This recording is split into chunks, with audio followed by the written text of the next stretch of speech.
So Mangli recent గా press meet లాంటిది పెట్టి బాధితుల పక్షాన పోరాడతా అని చెప్తుంది. అలాగే మధు పైన కూడా కేసు పెట్టా అని చెప్పింది ఆమె. మేము కూడా చాలా హ్యాపీగా ఫీల్ అయినాం. ఎవరైతే మంగళి గారు మేము బాధితుల పక్షాన ఉండి పోరాడతాం, ఇదంతా ఫాల్స్ అలిగేషన్ అది ఇది అని చెప్పిర్రో, నేను మళ్ళీ మళ్ళీ ఒకటే చెప్తున్నాను మంగళి గారికి. నిన్న మీరు కంప్లైంట్ ఇచ్చారు. ఈ యొక్క కంప్లైంట్ లో ఎక్కడ మధు ఫ్రాడ్ అని మీరు చెప్పలే. మీరు ఏం చెప్పారు? మదంతకు మధు ముందుకొచ్చి ఆయన అప్రూవల్ గా మారడం ఏందండి? డబ్బులు కదా ఇప్పియాల్సింది. ఆయన హత్య చేయలేదు, ఇంకోటి చేయలేదు, మానభంగం చేయలేదు. ఇక్కడ డబ్బులు తీసుకున్నాడు. డబ్బులు పోగొట్టుకున్నందుకే కదా ఇంతమంది రోడ్డున పడ్డారు. మీరు అది గుర్తించకుండా మీరు ఈ టాపిక్ డైవర్ట్ చేయడం కోసము కేవలం హేమకాంత్ అనేటోడు బాధితుడు. ఇక్కడ హేమకాంత్ అనేటోడు బాధితుని పట్టుకొని నిందితుని చేయడం ఇది ఎక్కడ న్యాయం అండి? హేమకాంత్ రెడ్డి అంటే మొదటి నుంచి కూడా చెప్తున్నారు కదా, నేను కూడా కొంతమందితో పెట్టించాను అని. హేమకాంత్ రెడ్డి ఇప్పుడు ఎవరైతే రమావత్ మధునుడో అందరూ ఒక కంపెనీలో పనిచేసే క్రమంలో వీళ్ళంతా స్నేహితులు. మధు అనే వ్యక్తి బయటికి వెళ్ళి ఆయన వేరే ఇన్వెస్ట్మెంట్స్ పెట్టి షేర్ మార్కెట్ లో డబ్బులు పెట్టి కొన్ని డబ్బులు సంపాదించుకొని వీళ్ళ ముందుకు వచ్చి గ్రాండ్ గా ఎంట్రీ ఇచ్చి తర్వాత మీరు కూడా పెట్టండి అని వీళ్ళని రిక్వెస్ట్ చేసి వీళ్ళందరికీ ఒక రిసార్ట్ బుక్ చేసి అక్కడ ఒక మీటింగ్ కండక్ట్ చేసి ఇట్లా ప్లానింగ్ ఇట్లుంటుంది, ఇట్లా మన భవిష్యత్తు ఇట్లుంటది అని అందరికి మొత్తం స్వర్గాన్ని నరకాన్ని రెండింటి ఆ రోజు చూపించినట్టు. నరకం అంటే ఇప్పుడు అనుభవిస్తున్నారు, స్వర్గం అంటే ఆ రోజు చూసినారు. ఇప్పుడు ఈ పోగొట్టుకొని నరకం అనుభవిస్తున్నారు. ఆ రోజు మొత్తం స్వర్గంలో తేలినారు అనమాట. ఈ రోజు నరకం అనుభవిస్తున్నారు, డబ్బులు వస్తాయని. అట్లా వీళ్ళు బాధితులంతా కలిసి డబ్బులు పెట్టడం జరిగింది. నేను ముఖ్యంగా మళ్ళీ చెప్తున్నాను, రమావత్ మధు గారికి మంగ్లీ గారికి సంబంధం లేదు అని అంటే మీడియా మిత్రులు ఒక్కటి గుర్తించుకోవాలి. మంగ్లీ గారి ఇంటికి బాధితులు ఈ రోజు కాదు, ఏ రోజైతే రమావత్ మధు మీ ఇంట్లో ఉన్నాడో ఆ రోజు ఏ విధంగా మీ ఇంటికి వెళ్ళారు, దానికి సంబంధించిన ఫోటో గానీ ఏదైనా వీడియో గానీ మీ దగ్గర ఉందా? మీరు డైరెక్ట్ గా చూపిస్తారా? ఎందుకంటే మంగ్లీ నాకు సంబంధం లేదు అంటూ కూడా నేను ప్రెస్ మీట్ లో చెప్పింది ఆమె. నేను మళ్ళీ మిమ్మల్ని రిక్వెస్ట్ చేస్తున్నానండి, నేను ఆవిడ ఇంటికి మీరు ఒకవేళ పర్మిషన్ తీసుకొని, ఎందుకంటే వాళ్ళంటే ఆ రోజు డబ్బులు పెడుతున్నారు కాబట్టి ఆ క్రమంలో వాళ్ళకి పర్మిషన్ ఇచ్చిండొచ్చు. ఈ రోజు మీరు వెళ్ళాలంటే పర్మిషన్ తీసుకొని వెళ్ళాల్సి వస్తుందేమో. ఇది నేను కొన్ని వీడియోస్ కొన్ని ఫొటోస్ మీకు అందిస్తానండి. ఈ యొక్క ఫొటోస్ వీడియోస్ మంగ్లీ గారి ఇంట్లోటివే కాదా? ఇది మంగ్లీ గారి ఇల్లు. మంగ్లీ గారి ఇల్లు ఇది 100% మంగ్లీ గారి ఇంట్లో కనిపించట్లేదు. మంగ్లీ గారు వీళ్ళు వెళ్ళిన క్రమంలో ఎక్కడ కూడా లేరండి. మంగ్లీ గారు లేని సమయంలోనే రమావత్ మధు అనేట ఆయన అదే ఇంట్లో ఉండి వీళ్ళని పిలిపించిండు. ఇప్పుడు నా ఇంటికి మీరు వచ్చారు, నేను లేకపోయినా తిరుమలన్న ఇల్లు అని మీరు అనుకుంటారు కదా. ఆ రోజు మంగ్లీ గారి ఇల్లు అనుకుని వాళ్ళు వెళ్ళారు. మంగ్లీ గారి ఇల్లే అది, క్లియర్ గా మంగ్లీ గారి ఇల్లు. మంగ్లీ గారి ఇంకా వేరే పిక్స్ ఏమైనా ఉన్నాయా? ఉన్నాయండి. ఇప్పుడు వాళ్ళు డబ్బులు ఎవరైతే రమావత్ మధు అనేట ఆయనకి ఇగో ఇక్కడ ఈయన రమావత్ మధు సూటు బూట్ వేసుకున్నటువంటి ఆయన రమావత్ మధు. ఇక్కడ హేమకాంత్ రెడ్డి, ఈయన రమావత్ మధు, ఈయన భరత్ చౌహాన్, ఈయన సత్య అని ఈయన కూడా డబ్బులు పెట్టిండు.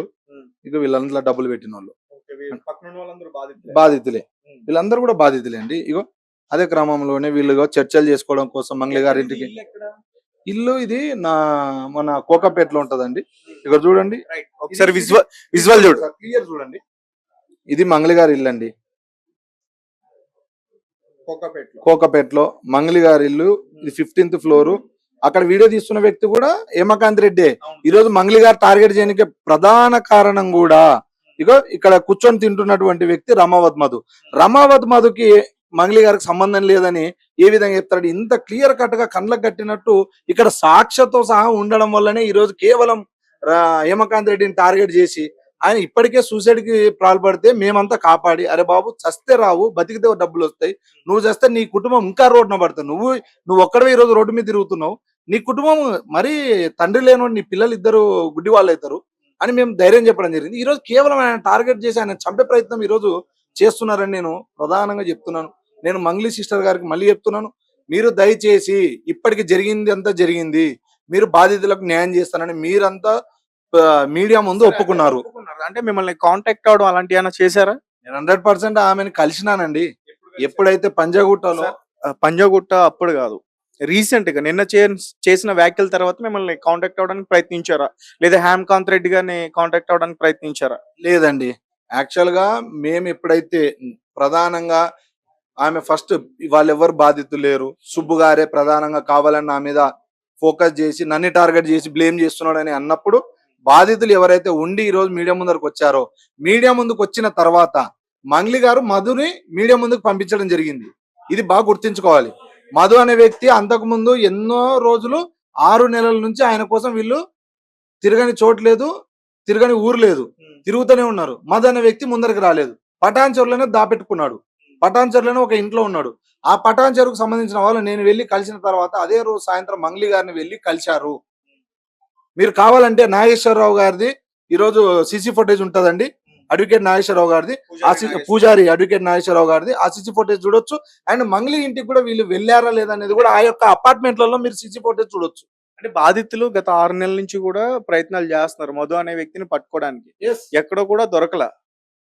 మంగ్లీ గారు పేరు, మంగ్లీ గారు ఉన్నారు అనే విషయాన్ని బయటకు తీసిన తర్వాత మీరు చెప్తున్నట్టు రీసెంట్ గా రమావత్ మధు బయటకు వచ్చి వీడియో పెట్టాడా మంగ్లీకి సంబంధం లేదని? అదేనా మీరు చెప్తుంది? ఇప్పుడు మీరు ఒకటి ఆలోచించాలండి. ఇన్ని రోజులు ఇంత జరుగుతున్నప్పుడు కూడా రమావత్ మధు అనేటోడు బయటికి రాలే. ఇన్ని వీడియోలు బయటికి పోయినప్పుడు కూడా ఆ వీడియోలలో ఫేక్ అని చెప్పడానికి ఆయన బయటికి రాలే.